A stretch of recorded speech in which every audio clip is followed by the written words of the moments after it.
यह कहानी हरपुर नामक एक छोटे से गांव में रहने वाले रामनाथ की है। रामनाथ वैसे तो अनपढ़ था, पर गांव भर में उसकी शान थी। लोग तरह तरह के घरेलू मुद्दों पर उसकी सलाह लेने आते थे। रामनाथ न तो किसी मनुष्य से डरता था और न ही किसी भगवान से। उसे डर तो बस अपनी झूठी शान को खोने से था। वह बहुत ध्यान रखता था कि गाँव भर में उसकी इज्जत बनी रहे, इसीलिए अपने जीवन में हर कदम वह फूक फूक कर रखता था। वह रूढ़िवादी विचारों का था और औरतों के बारे में उसके विचार पारंपरिक थे। उसकी पत्नी का नाम गुलाबो था और उसके बड़े बेटे का नाम हरीश तथा छोटे बेटे का नाम राकेश था। गांव के बाहर एक मंदिर था। उसी मंदिर के बगल में एक पीपल के पेड़ के नीचे गांव की चौपाल लगा करती थी। उस चौपाल में गांव के सभी लोग इकट्ठा होकर अपनी अपनी बातों को रखते थे। जब रामनाथ की बारी आती थी तो वह अक्सर कहता था, देखो भाई लोग, मेरे विचार से औरतों का काम घर में रहकर घर संभालने का होता है, न कि बाहर काम करके पुरुषों की बराबरी करने का। पढ़ी लिखी औरतें घर का माहौल खराब करती है और बात बात पर जुबान लड़ाती है। यदि लड़कियों को ज्यादा पढ़ाओगे लिखाओगे तो वो अपने सास ससुर और अपने पति का बिल्कुल भी इज्जत नहीं करेगी और बात बात पे लड़ाई करती रहेगी। और इसीलिए कहता हूँ कि लड़कियों को ज्यादा पढ़ाना लिखाना नहीं चाहिए। लड़कियाँ अनपढ़ ही अच्छी हैं। जितना ज्यादा पढ़ाओगे आगे उतना ही ज्यादा चलकर तकलीफ देंगी ये सब। हाँ भैया, तुम बिल्कुल ठीक कहते हो। लड़कियों को पढ़ाना लिखाना नहीं चाहिए, नहीं तो सर पर बैठकर नाचने लगती हैं। इसी तरह रामनाथ अक्सर चौपाल में गांव वाले लोगों को भी लड़कियों को ज्यादा ना पढ़ाने की हिदायत देता था और वो भी उसकी बातों को मानते थे। रामनाथ के कहने पर गांव के बहुत सारे लोग अपनी बहुएं भी बहुत कम पढ़ी लिखी लाए थे। इसी कारण उनका गांव पिछड़ा हुआ था। रामनाथ से गांव की लड़कियां उससे बहुत नफरत करती थी। इसी बुढ़े की वजह से तो गांव की कोई भी लड़कियां नहीं पढ़ पा रही है। हम पढ़ेंगे लिखेंगे नहीं तो हम आगे कैसे बढ़ेंगे? मगर ये बुढ़ा है कि मरता भी नहीं है। कम से कम गांव की लड़कियों को शांति तो मिलती, वो पढ़ तो पाती। और हमारे माँ बाप को भी इसकी हर बात मानते ही रहते हैं, थोड़ी सी भी अकल नहीं लगाते कि अगर लड़कियां पढ़ेंगी लिखेंगी तो उनका खानदान भी अच्छी तरीके से शिक्षित होएगा और अपने बच्चे को भी अच्छे से पढ़ाएंगे लिखाएंगे। लेकिन नहीं, उनको तो बुढ़े की बात माननी है ना। हे भगवान, इस बुढ़े को जल्दी से ऊपर उठा लो, हम लड़कियों का कुछ भला हो जाएगा। हाँ बहन, तुम बिल्कुल सही कहती हो, ये बुढ़ा मरता भी नहीं है।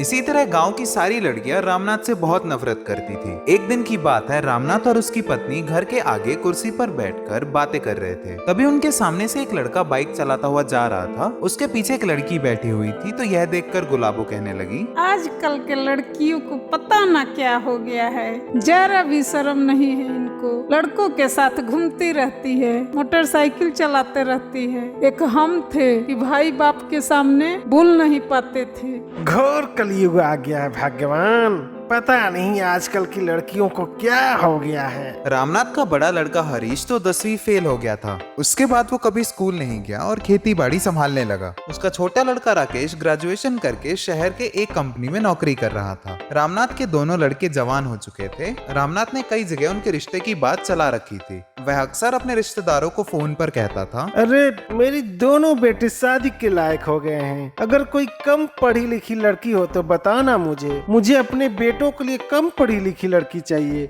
जिससे कि मेरे घर में सुख शांति बनी रहे। वहीं दूसरी तरफ रामनाथ के छोटे बेटे राकेश को अपने ऑफिस में काम करने वाली चंचल नाम की लड़की से प्यार हो गया था। उन्होंने शादी करने का फैसला कर लिया। चंचल की माँ बचपन में ही गुजर गई थी। उसके पापा ने ही उसे पाल पोस कर बड़ा किया था। एक दिन राकेश और चंचल पार्क में बैठे हुए बातें कर रहे थे तो चंचल बोली, देखो रमेश, मैं बचपन से मॉडर्न ड्रेसेस पहनते आई हूँ, तो शादी के बाद भी ऐसे ही कपड़े पहनती आऊंगी। और मुझे अभी नौकरी में आगे बढ़ना है और तरक्की भी करनी है, इसलिए शादी के 2 साल बाद ही बच्चा करेंगे। ठीक है अम्मा, जैसे तुम चाहती हो वैसा ही होगा।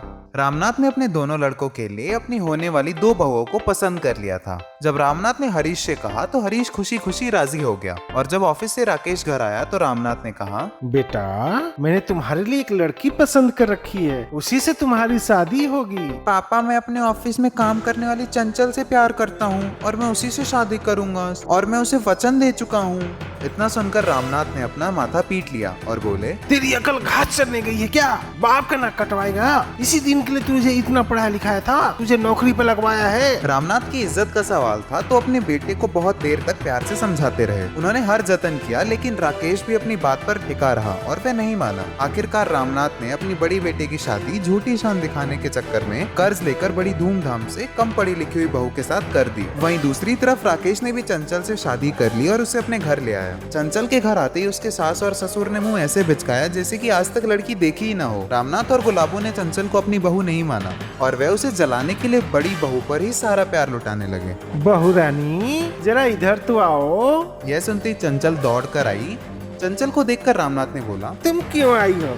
मैंने तो अपनी बहू को बुलाया है, तुम मेरी बहू नहीं हो। यह सुनकर चंचल को बहुत बुरा लगा। वह मन महसूस कर रह गई। धीरे धीरे रामनाथ और गुलाबो बात बात पर चंचल की बेइज्जती करने लगे और वह चुपचाप सुन लेती। शादी के एक हफ्ता बाद चंचल भी राकेश के साथ ऑफिस जाने लगी। राकेश अपनी माँ बाप के द्वारा चंचल के अपमान को देखता तो राकेश को बहुत गुस्सा आता। राकेश को गुस्सा होते देख चंचल कहती, आप परेशान मत होइए, धीरे धीरे समय के साथ सब कुछ ठीक हो जाएगा। और इसी तरह चंचल सब कुछ सहती रहती और राकेश से कुछ नहीं कहती थी। धीरे धीरे समय बीतता गया। फिर बड़ी बहू को बच्चा हो गया था। अब उसकी और आवभगत होने लगी और बड़ी बहू के भी रंग निराले हो गए थे।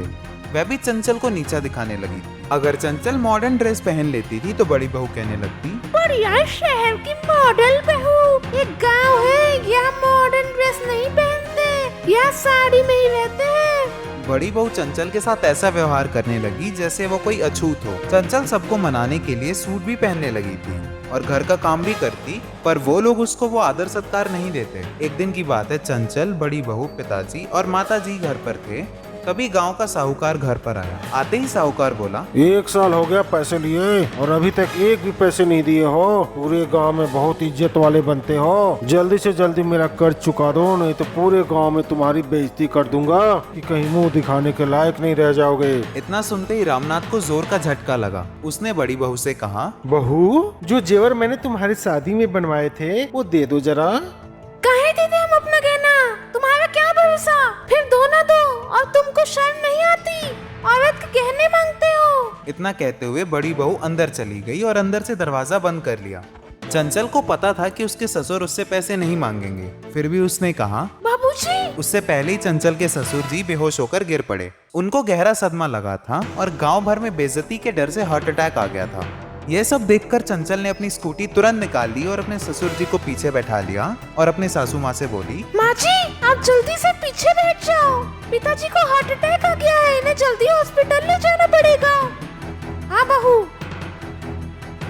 उसके बाद चंचल की सास अपने पति को पकड़कर बैठ जाती है। उसके बाद वह लोग थोड़ी देर में अस्पताल पहुंच गए और चंचल ने तुरंत हॉस्पिटल में उन्हें भर्ती कराया और डॉक्टर को सारी बातें बताई तो डॉक्टर तुरंत इलाज करने लगे। थोड़ी देर में राकेश, हरीश और हरीश की पत्नी भी पहुंच गए।